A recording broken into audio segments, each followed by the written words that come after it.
رو 3 سانت کوچیک میگیرم. پس من میام اینو دوباره به این صورت اندازه میزنم. 5 سانت بود، بعد میام 2 3 سانت هم میایم از این ور برش میزنم، 2 تا از این برش میزنم واسه دور ران.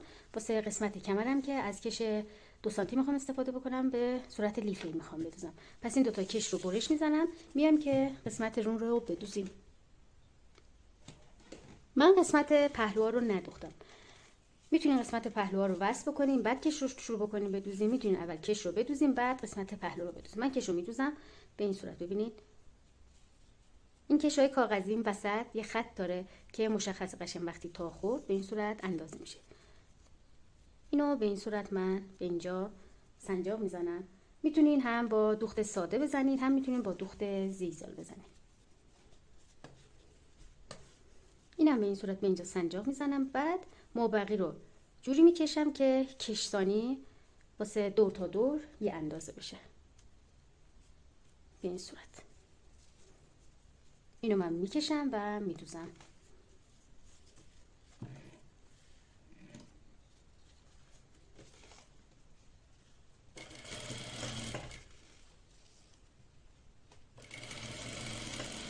موقع دوخت هم پارچه رو میکشیم. ببینید موقع دوخت هم این قسمت رو میکشیم هم کش رو، که موقع پوشیدن کش پاره نشه.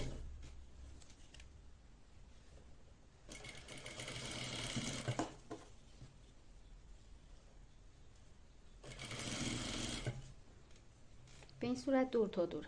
قسمت بعدی شورت اون طرفش هم به این صورت میدوزیم. با الگوهای آماده میتونیم به راحتی بدون اینکه اندازه بگیریم با سایز بندی که روی الگوها هست برش بزنیم و دوخت رایگانی هم که داره تلگرام تو پیویتون ارسال میشه. به این صورت با آموزش‌ها بدوزیم و به درآمد برسیم. دیگه نیاز نیست که سایز مشتری رو بگیریم. ببینید به این صورت. به این صورت میدوزیم. این قسمت هم آماده میکنیم، میایم قسمت کمر رو میدوزیم. خب ببینید خانم ها کشا رو دوختیم دو طرفا. میایم به این صورت پهلوها رو وصل میکنیم به هم.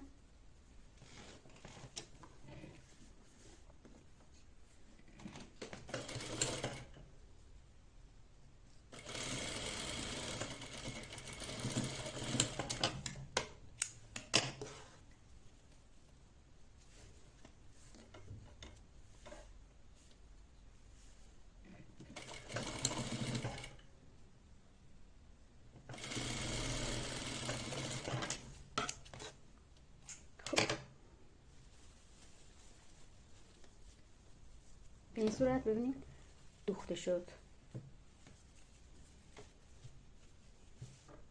به این صورت. خب واسه کمرم میایم، من کش لیفه میخوام بدوزم. به این صورت کش رو دوباره به این صورت اندازه میزنیم. از هر طرف یه 2 3 سانت از این ور 2 3 سانت از این ور کم میکنیم. وقتی کشیده شد قشنگ به این صورت جمع بشه. ببینید به این صورت وقتی وزن دوخته شد به این صورت جمع بشه. خب میام من این کشو به 4 قسمت تقسیم میکنم و به این صورت علامت میزنم. خب هر قسمت رو میام جای خودش، اینو به اینجا علامت میزنم، وصل میکنم به این صورت. اینو به این وسط وصل میکنم.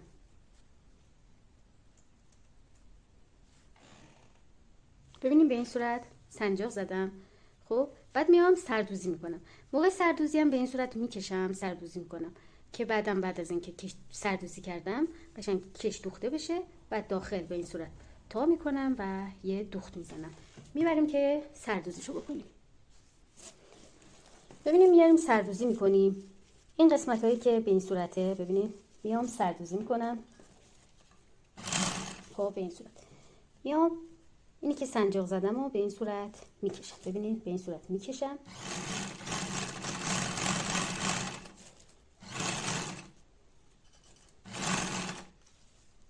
خب بعد این قسمت ببینیم به این صورت.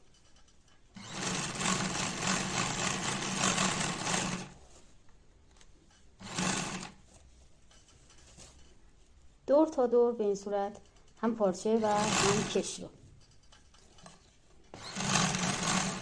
به این صورت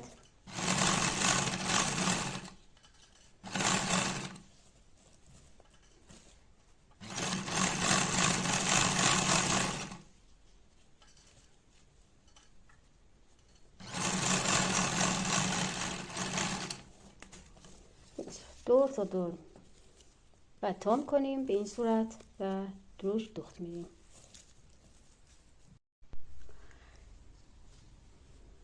کش کمرش هم دوختیم. حالا میایم که دوخت بزنیم به این صورت. ببینید اینجا که دوختیم تا میکنیم به این صورت و یه دوخت میزنیم. موقع دوختم به این صورت دوباره میکشیم که موقع پوشیدم پاره نشه.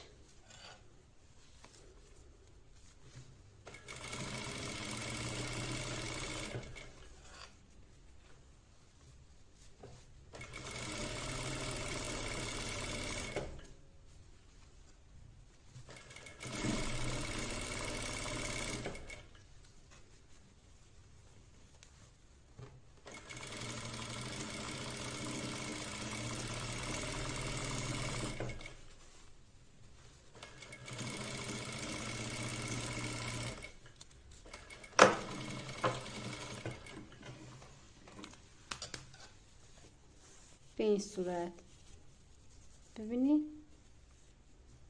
به این صورت اینم از کش کمر شورت ما به این صورت دوخته شد.